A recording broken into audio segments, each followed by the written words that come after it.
Hey everybody, it's Sonjdradeluxe. Can I go to hell? You! Yeah. So today we're doing a class on foundation, concealer, and powder. Again, just to kind of set you up for the class, I want to remind everybody that this is more to empower you to make choices to feel and look your best, whatever style or vibe that you want with your makeup. So today we're going through foundation, color matching or not color matching. We'll get into that later. How to achieve the look that you want with your skin. We want to create a flawless base, whatever that means to you. I will just say as well, I ended up shaving my face for this video because foundation just goes on way better with a shaved face. If you don't want to shave your face, don't. But things do lay down smoother because it can kind of just get right to your skin or on the places that you're putting foundation. I know people who have beards that will wear foundation just on the top part, but look, if I just put that over top of my hair, you can kind of see a lot of texture, versus if I just put it on my skin, lays down a lot more smoother. But do you, if you want to have a little cute little peach fuzz, keep it. But sometimes we have to, like I was saying in the skincare video, is be real with ourselves and what our expectations are and like what we're willing to do. I was willing to shave my face today, and a lot of times I don't. We like to try to go for visual balance. So yeah, let's get into it. My eczema's healed quite a bit, but we're still dealing with a little bit of it. I'm gonna walk through kind of like a light coverage makeup base and one that's more like, yeah, aggressive. Not aggressive, but you know, full coverage. The reason why I'm doing foundation and concealer together, obviously it makes sense, but the way that you're doing those things need to work together. So when I used to work at a makeup counter, one thing I would always ask is, what do you want your skin to look like? Because sometimes it doesn't always come down to shade matching or having something look exactly the same color as your skin. For me personally, like I tend to use a little bit of a darker shade in foundation so it matches my body. My body is a little bit darker. My face can kind of get red. And sometimes, like for example, with my under eye circles, you might think that brighter is going to brighten it up when it could just make it more ashy looking or gray. So it's finding a balance and finding a match between your foundation and concealer and having them blend in harmony. When I would ask people what they wanted their skin to look like, sometimes people said, I want to look darker. Some people said I wanted to look lighter. Some people said I wanted to match. And sometimes what you're looking at in the bottle, even if you hold it up to your face, it could seem like it'd be similar, but it could totally throw your color off because it's picking up the undertones of your skin. And I'm going to touch on this again when we get to eyeshadow. But this is a kind of a peachy eyeshadow. And I'm just going to swatch it over a piece of white paper and a piece of black paper.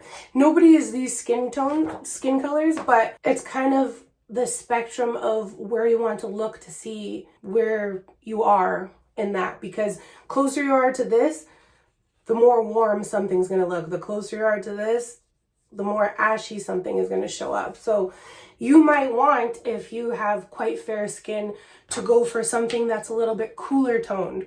And same thing with the under eyes. I think another thing that we have to remember too when we're thinking about color theory and we're looking at the color wheel is, you know how opposites kind of balance each other out or cancel each other out or work well? Nobody is purple or green or blue. So we have to think about looking for those colors in foundations and, you know, washing it down with skin tone. I know a lot of people who do beard blocking, when you shave, usually it leaves kind of a blue undertone onto the skin. And if you were to just go straight over with foundation, it might leave kind of an ashy tone here. We want to look for things that are picking up on the slightest undertones of what something is, to use makeup to help us out. If I were to just go in straight away with concealer, you can see like a gray undertone underneath that. See how it starts to get like a little bit ashier? And I mean, I'm not blocking my eyebrow, but just to give you an idea, you see how it gets kind of like gray? Were to maybe take a little bit of that orange over top. This is, like I said, this is not a full brow block, so it's not going to have the same effect. But this warmth from this orange is trying to counteract the coolness. But you see how that's covering way better? It doesn't look ashy. Except for that one part that I can't blend. Ugh. Grayness. See what I mean? It just looks a little bit more blended into my skin. Little product can make a huge difference. There's a lot of makeup brands that have foundations that have 50 shades in it, and I don't have a match. So I really like foundations that work with your skin, and I always find that if you can go, you know, pass through a few different shades in that line, I find it's a really good foundation because it's working with your skin, not against it. And I like to do as little mixing as possible when I'm doing my own daily makeup. When I started doing makeup on other people, I think I had like 5 sheer foundations, Face and Body by MAC, and then a bunch of concealers. I actually used to only wear concealer all over my face, and I would just sheer it out with moisturizer or smart placing it. You can do a lot with not too much, if that makes sense. So when finding out your undertone, I'm going to use the simplest form of foundation and concealer matching that I know of. And I feel like MAC has a really simple system to figure it out. It's all N for neutral and C for neutral cool. Neutral cool is more of a yellow undertone. There's C, which is cool, which is more of your like olive skin tone. And then there's neutral warm, which for MAC it goes more pinky, peachy, and cool is more golden, olive, etc. And then neutral is neutral. And then they have just warm, which is like straight up peach pink. But those are more at the MAC Pro store. So for using that scale, sometimes people would come in with maybe very pinky tones in their skin and they want to tone that down. Like maybe they have a lot of redness in their face. So that's when they would go to maybe like a cool tone. But sometimes when you go too cool, it can make your face go kind of yellow. This is old. Obviously I haven't used it, so it's like squirting. I have a very much a warm kind of undertone using MAC's method. So this is a yellow, so it looks kind of like it would be my skin tone, but it turns very yellow on me. If I were to wear that, that just wouldn't really match my skin in combination with how I like to do my concealer. I'm going to show you a neutral. This one is the one that I like because right now I'm not tan. So this is kind of like my winter if I'm a little bit tan shade. And this is a neutral. There's not really showing red, yellow. So the reason why I like this in the wintertime is because the way that I do my bronzing and my concealer, I use really warm products. So I like to go a little bit more on the neutral side. It blends in well. So it takes down my redness. Even though this is not my skin color, the way that I do my concealer and my bronzing and all that, I add warmth back because it matches my neck. This you can see there's a yellow hue to it. Sorry, there's like a line, haha. This is my summer shade and this is very warm. Usually when you get more tan, you need more warmth in your foundation. So you see how that's showing up a little bit more peach, neutral, cool or golden, and warm. This is 22 by Pat McGrath. What is it called? Medium Deep 22? Yeah. I really like Pat McGrath's foundation. I know it's really expensive, but I can wear all 3 of these shades depending on when it is. Actually, not the 19, usually 18 if I'm quite pale in the winter. And this is more of a neutral shade again. So kind of similar to how this one 21 is, but there's not like clear signs on there like this is, you know, neutral warm NW30 or, you know, neutral cool NC45. It's a little less obvious, so you have to play around, and I've been like blessed to try a lot of the foundations, but I feel like I can wear all of these colors. This one I'm too pale for right now. This one is neutral and is working on me because I'm not really tan. This is the one I've been wearing lately because like I'm a little tanned. And then this one is just too yellow for me. So that's kind of how to pick up undertones. You can see on my face, Dang, am I that pale right now? I guess this works. But I know that a lot of brands kind of switch, you know, golden, yellow, olive to warm, and some like the pink, the peach can be considered cool-ish, I guess.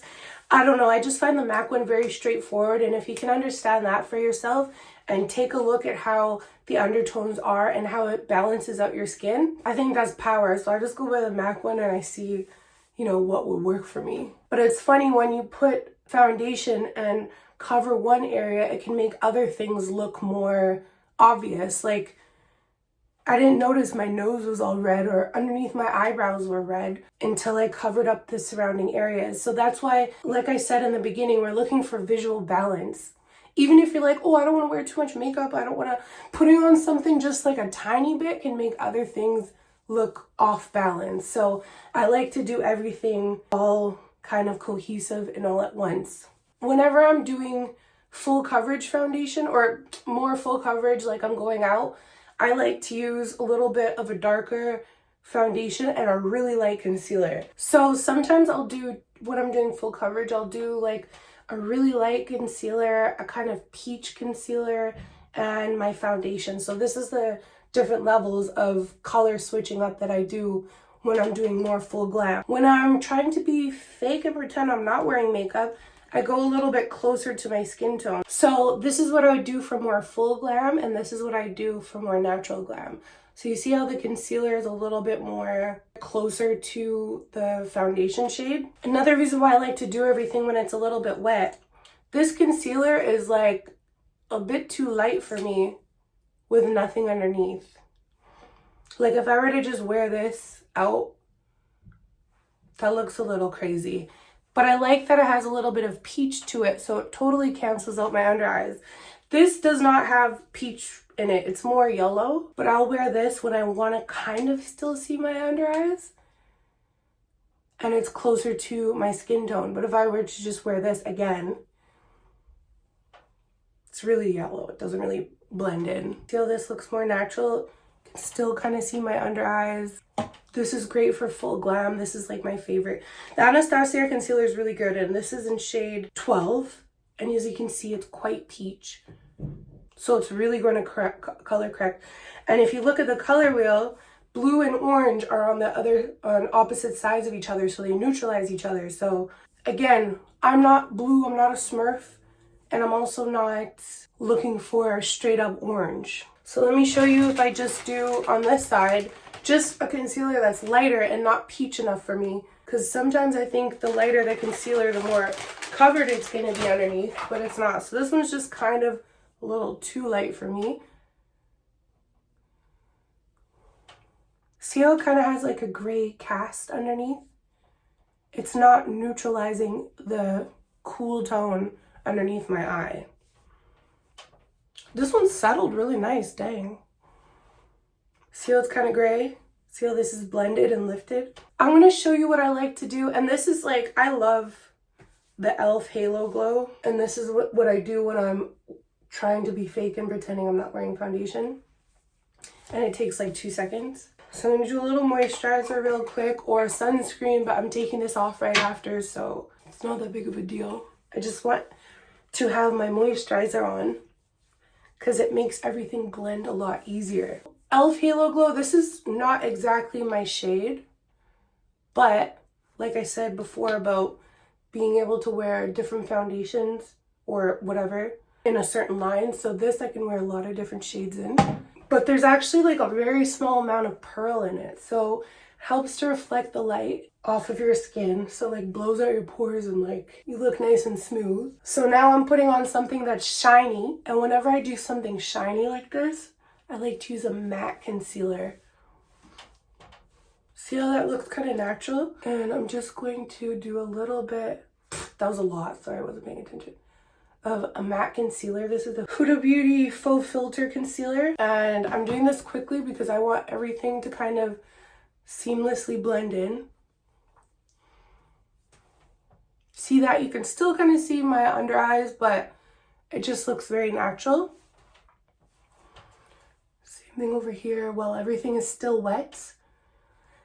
Man, that other concealer, that I had on this eye If I were to do that on dry concealer or dry foundation, it would go so white. So that's why, and I mentioned this in my other video, timing of how you apply makeup is so important. If you want stuff to blend, do everything while it's still wet and before it kind of sets. Maybe I'll put a touch more. Sometimes I'll even put just like a little dibby dab of the lighter one to brighten it up. But I won't go right up close to my eye because it kind of takes away from the natural no makeup vibe we're going for. See how that's nice and blended? My skin is like glowy. You can even take a little bit of your powder and just do it in certain areas you might not want to shine. I love the Patrick Star one size translucent powder. It's so good. So I like to just dab a little on my pores, maybe a little on the chin. Being very selective of where I place it because I like the shine that's on my skin right now. I don't want to take that away. And then I'm just like, let me show you here. There's no skin glow anymore. But here it's like nice. Up here a little glow, here a little glow. Here now it's just gotten flat. Sometimes a little around the nose. And then I'll take Pat McGrath, what is this called again? Divine Blush, Legendary Glow Color Balm. This is in Divine Rose. And I'm not gonna go right to my hairline. But look how fresh and just dewy that looks. And this side's kind of more bland. I mean, I can show you over the powder. It just feels more weird. She doesn't look that bad. I love this though. Whenever I wear this, I get a lot of compliments. People are like, whoa, did you just get a facial? And I'm like, no. And then I list off all the products. Even though they didn't ask, I just like, if a stranger talks to me, like I'm so down to chat. Then I'll just flick a little bit of something in my brow, but we'll get to that on the brow day. And if you're oily, don't be afraid. Like I said, you could do the powder first and then put that over top just to give a little bit more radiance. And yeah, the Milk Hydro Grip Primer, if you have oily skin as your moisturizer and then this on top, you're Gucci. Elf copied that primer. I think it's called Power Grip. Yeah, so this is a really natural foundation base. You're not seeing the, darkness under my eyes. Let me show you. I'm going to take half off, show you what my skin looks like underneath. See, I have the darkness under the eye, a little bit of redness. This just kind of neutralizes everything. So that color of e.l.f. primer, I wouldn't wear this in foundation because if I had this all over my face, it's too yellow. But now that little bit of yellow is canceling out the redness in my face. That little bit of concealer is slightly canceling out the darkness under my eyes. This I do like every day pretty much. I just love it. And then people are like, oh, your skin, oh. Another thing I want to bring up too, if you have problem skin, something that's troubling you, whether it be eczema, acne, try this light base out because a lot of times we're covering stuff that we really don't need to. If I went in with a color corrector for like here, or like this eczema patch here that's healing, I don't think that's necessary. If you can see, I still have a dark patch here, but when you just look at me, it's visually balanced and it looks like I have healthy, radiant skin. Even if you have texture. Also, dupe of the e.l.f. one, the Charlotte Tilbury one, I feel like it makes my pores look bigger. The color match is probably a little bit better, but I don't know, I just feel like it gives pores a little bit more. But it's really beautiful. And it lasts, I think, a little bit longer. But I really like that, the e.l.f. one. Can you see here?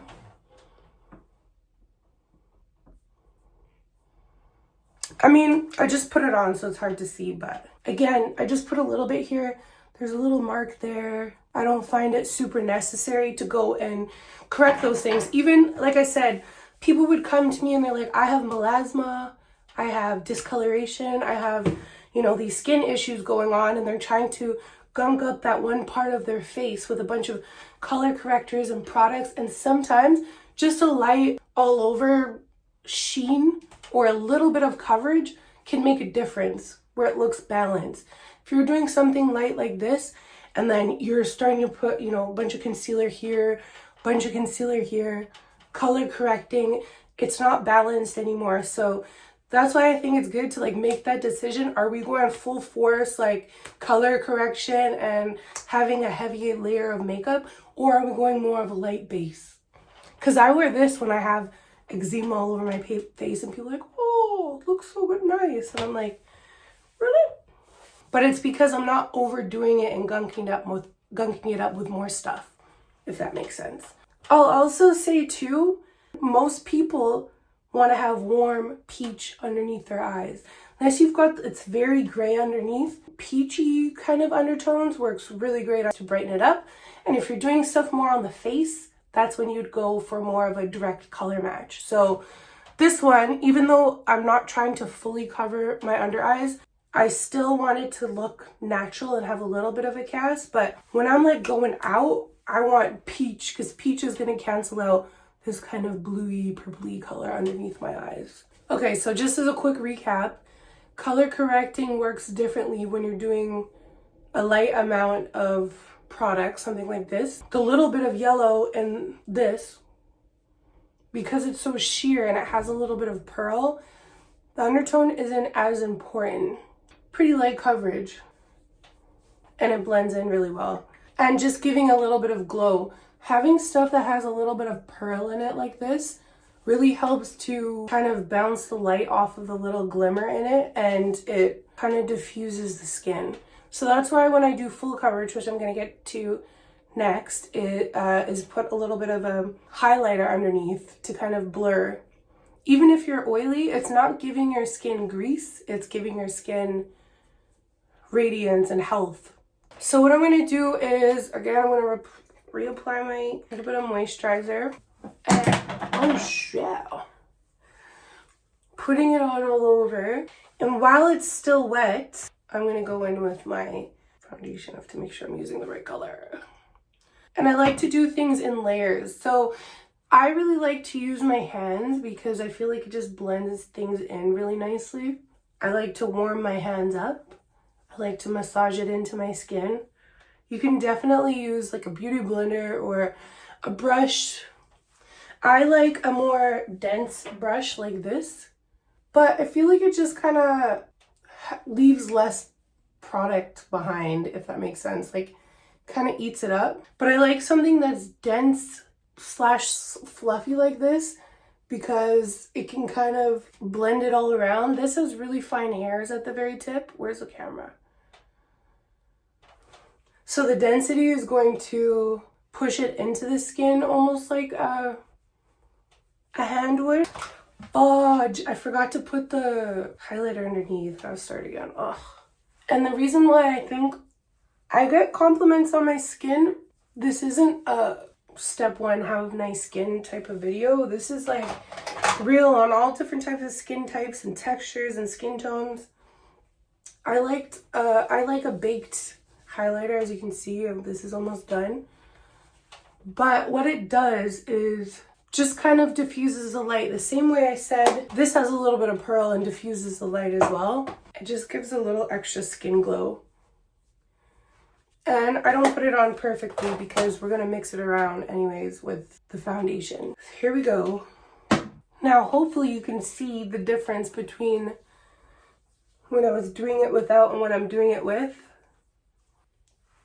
Sometimes I'll even put concealer underneath my skin before my foundation. Not underneath my skin, that's so scary.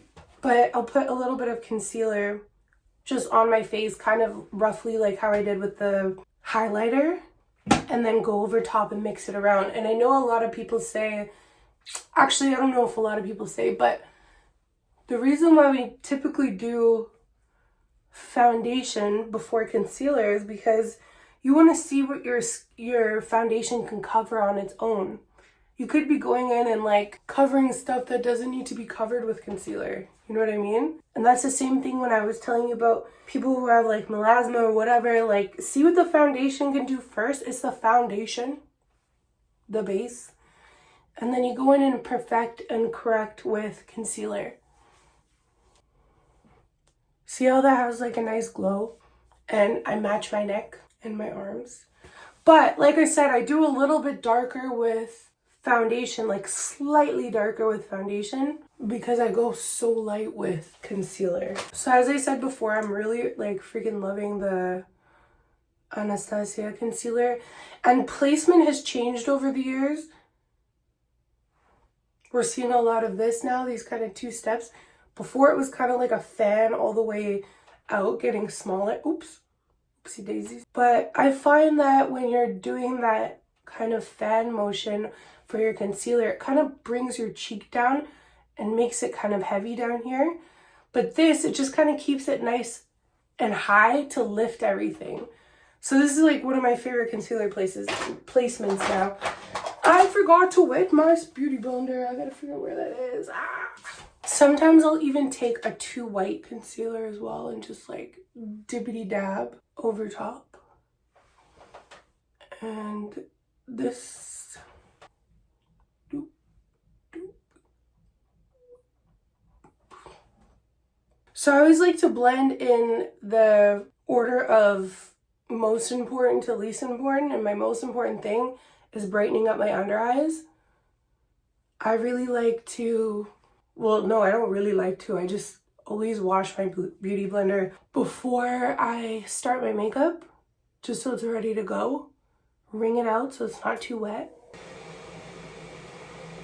And I always do my nose very last because I want it to be like kind of bright how it is on the tip. And then I'll take whatever's left over on my sponge and just kind of go across my jawline. And you see how there's like a contour there? That's kind of like the purpose of my darker foundation. It like kind of kickstarts your contour. But I also like to go across my eyes as well. Now, I like to do my eyebrows before I put powder. And I usually like to complete my eyeshadow before I put powder as well. I just find that when you give it a little bit of time, it can kind of settle. If you put powder on right away after you put concealer when it's still wet, kind of makes like a dough. And I said this before in my Stop Aging Yourself with Makeup video. Putting it on, it just adds too much product. You want your skin to have a chance to like absorb it. I'm going to stop the video because the fan's on. Now my foundation has kind of dried down a little bit. As you can see, there's some creasing because I have creases under my eyes. So what I like to do is just tap away any excess. I actually like to do concealer 2 times. So this is like my first set. And you know how before I said when you put concealer on when your foundation is super dry, it looks a lot brighter and more pigmented? I actually like to do a small layer first with concealer, and then after I'm done eyeshadow, I will put a second layer underneath just to kind of brighten it up a little bit more, and I feel like it gives like a really good full coverage look. Also, I'm going to get into this when I get into eyebrows, but I really like doing my eyebrows when my foundation is still wet. Going back to the whole color theory thing, my eyebrow products look warmer and brighter on bare skin. And that's why I think a lot of people do eyebrows first.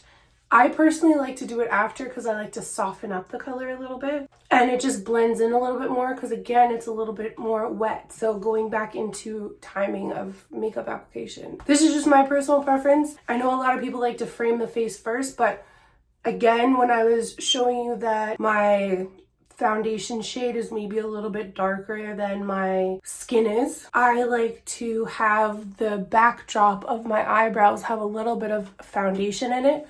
Otherwise, it just looks like white, pink eyebrows because I have so little hair. So I'm going to do my eyebrows, and again, like I'm just going to skip through because we're going to go through a whole video of eyebrows so you're not missing out. Okay, so I just did like my comfort zone makeup, just literally my eyebrow product as eyeliner, and I want to just touch up my concealer a little bit, but look at how neutralized it's become over my skin. So I'm going to do a little bit extra just under the eye, and it's going to look way brighter because my foundation is dry now, so I can get a little bit more of a dramatic look. I like to do that first layer just to like settle it down, do the color correcting, and then go in after to kind of brighten it up like so. and anywhere that might needs a little bit of touch up. And for me, like, I always, like, when I do makeup on clients, I always do the skin first because you don't know how it's going to move later on. I know a lot of people do eyes first, but let's say you've done your eyes and then you start to do your base or whatever, and then the client leaves and it looks flawless when they leave. You don't know how it's going to move. Are you oily? Is it going to shift a little bit?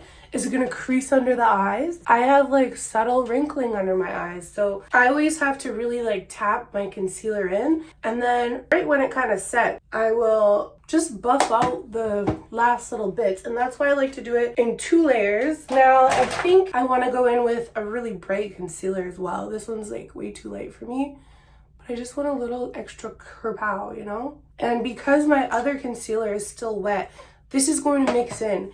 You don't have to do this. I just want to be like real bright underneath. And again, putting it in places where you want the most coverage, I kind of leave that middle part empty because I know that there's going to be enough left over on my beauty blender to pull it all the way across. I'm going to let it dry down a little bit. Once it's dried down, I'm going to take a little bit of my powder. I am obsessed with the Patrick Star translucent setting powder, Secure the Blur I think it's called, and I like to just press this into my skin. But look, it just totally gets rid of pores. And again, when we were talking about our smart placement of powder, I'm going to look at places where I maybe don't really want to be too shiny and leaving the rest. So right in between the brow, going around the nose, it's definitely a much greater area of setting powder than when I'm doing natural makeup. Another thing I like to do is go along the jawline. So when I start to do my contour or bronzer, again, as you can see, it's already got a slight natural contour, but this is going to keep the bronzer from going down too far. So I almost want to imagine a line from the top of my ear to where my lips meet. Another thing I forgot to mention, that's way more powder than I normally put. I was just trying to do it for the video. Another thing to remember when you're doing anything with liquids and powders and mixing the two, powder gets darker when it gets wet. So that's why I can use a powder color that's like this. But when I apply it to my skin, it kind of neutralizes. Same thing if you're, going back to the pieces of paper, see how that white color gets darker there? So when you apply anything that's dry on top of makeup, it will darken. If you apply anything that is, let's say you have a powder on and you're putting it on top of something wet, for example, my foundation that hasn't quite set yet, it's gonna get darker. And same thing, adding wet and dry creates a darker color. So keep that in mind whenever you're doing bronzers, and maybe if you have an oilier nose and you're contouring your nose, it could go darker. I think it's a little bit more stable when you use a cream, but I personally am not for cream contours that much. I feel like I have a little bit more control when I'm using powders. So anyways, so now this part of my face is not set with powder, but this part is and this part is. So when I'm applying my bronzer, it's going to stick mostly right here and get darker there because it's still wet, if that makes sense. So I'm gonna do just really quickly. Again, I'm just kind of breezing over this, like I'm doing all of these steps. Each class blends into the next one or builds on top of. I don't know why I'm using this brush. I don't use this brush for this, but here we are. I'm not going into detail about highlighting and contouring because we're gonna have our own video for that. I'm going to do a little bit of nose contour. So again, it's set right under here with powder. I didn't set my nose. So it's going to stick more in the areas that I want it to. Dang, I haven't used this one in a long time, but it makes it a little bit easier to blend. It's almost like our transition color, if that makes sense. So I'm just gonna do a really quick all over bronzing. We put a little bit of powder here so it makes it easier to blend into my forehead because I want most of the color to be going backwards, anywhere that sinks in. Same thing, my cheeks. I usually don't use this brush for contour. But look, even if I kind of blend down into my jawline, it's still keeping it mostly here because it's wet. I'm gonna put on blush, eyelashes, and like a little highlighter in the corner of my eyes, and I'll come back and we'll do a little recap. Okay, so now we got our full glam look on. Sorry, I got glue all over my hands. See on the side where I went a little bit more aggressive with the powder, how much sharper that line is compared to this where it's more blended? This side I didn't, and look at how much softer it is. So again, going back to when things touch something wet, it will darken. So as just a little bit of a recap, we discussed how we want our skin to look, whether it be darker, shinier, lighter, more matte. Looking for those keywords in your search for a foundation, how to layer and manipulate your foundation to look different for you. When you're doing a lot with your makeup, you almost have to do a lot everywhere. Like, it's harder to pick and choose where you're going a little bit more aggressive in your application. Because like I said in the beginning too, when I was putting that foundation here and on this side, everything was covered. All of a sudden my nose was bright red. So sometimes adding things, you need to add more to have it look balanced. So right now we're balanced. I just want to empower you to have more thought when you are choosing foundations. For example, for me, I match myself right now, but I have to go to a darker foundation to match. And I do blend it on my neck as well. And I also have to use a very light concealer to brighten my under eyes, and has to be a little peach to color correct as well. When I'm doing something that's a little bit more natural looking, I'll use something yellow to take down the redness in my skin tone. Again, going back to our timing, we're not putting powder on top of freshly applied concealer, especially the first layer. If you're doing it and you've let it sit and you're doing your second layer and you're just like tapping a little bit more on, everything is dry, so it's gonna go on drier, so you have more time to kind of blend away. Products will crease, so let it dry. Once all of the product has gotten into the little fine lines, wipe it away. Apply a little bit more concealer if you need to. Let it really sink in. Wet your beauty blender. That way it's not absorbing stuff because it's already absorbed, if that makes sense. Like, it's absorbed water. Even when you do makeup with your hands, like my hands they've got foundation on them and glue. Nothing's gonna like not absorb anything. I like using the heat of my skin to warm up my foundation and really blend it in to my skin. Because we have texture, we have pores. I find that with hands, I can get in there a little bit better. If you're not using hands, you could use a beauty blender, or you could use a little brush like this that has really fine bristles so you can really work things in. These bristles are smaller than your pores, so when you're blending it in, it'll get into there. Again, makeup is such a personal journey where you have to find what really works for you. I started learning how to do makeup with my hands because I couldn't afford to buy brushes when I was learning. So it's been one of my greatest tools, and your hands are also your body temperature. I'll do foundation first, or the base first, and then correct it later on after eyes and everything else is done. It's because you want to see how things are going to warm up to your body, if you're going to get oiliness, patchiness, how the foundation's going to oxidize. I feel like using your hands, it kind of warms it up, so you're skipping a few steps, you know what I mean? And then of course, looking at undertone and what you're using it for. When it's more sheer, I was using something that was quite yellow or golden. And when I'm actually doing my makeup, I'm using something more neutral. And when I'm more tan, I'm using something more warm. So it's okay to have a few different foundations, and sometimes I've even used my summer foundations, but I'll just put like a white concealer underneath my foundation and have it blend that way. It's okay to mix and match, and it's okay to use whatever tool works best for you. So for me, finger gang, and I really like the beauty blender as well because it works well with your powder and it works well with your foundation. I just think it takes forever when you're trying to blend out your foundation with the beauty blender, because I like to do like a stippling motion, and I've got a big old head. I can't be here all day going like this. Putting on foundation with hands is very quick, and like I said, it just kind of skips a step for you. So I hope this is helpful. Like, I wanted to go live with you guys, like I said, but I wanted to wait for skin to be finished, and I wanted to wait for foundation to be finished, because I feel like those two really go hand in hand. And like I said, each video is building off of the last, but I want to check in. Like I said, I really want the comments to be a community Let me know your skin type and let me know what your favorite foundations or concealers are, or any way that you like to apply it. And let's talk to each other about it, because we're all learning here, and I've learned more through talking to people than I have from going to makeup school. So let's keep the conversation alive. I love so much that people are commenting and sharing their tips. Like, it means a lot to me, and I love to see it in the comments. Anyways, so that's our foundation video. We'll see if we need a part 2 if anything was unclear, but that's kind of like an overview. Hopefully not too much overwhelming information, but love you guys so much. Thank you guys so much for watching. Don't forget to share, subscribe, and follow. Love yourself, stay pretty, and I'll see you guys again in the next video. Take care.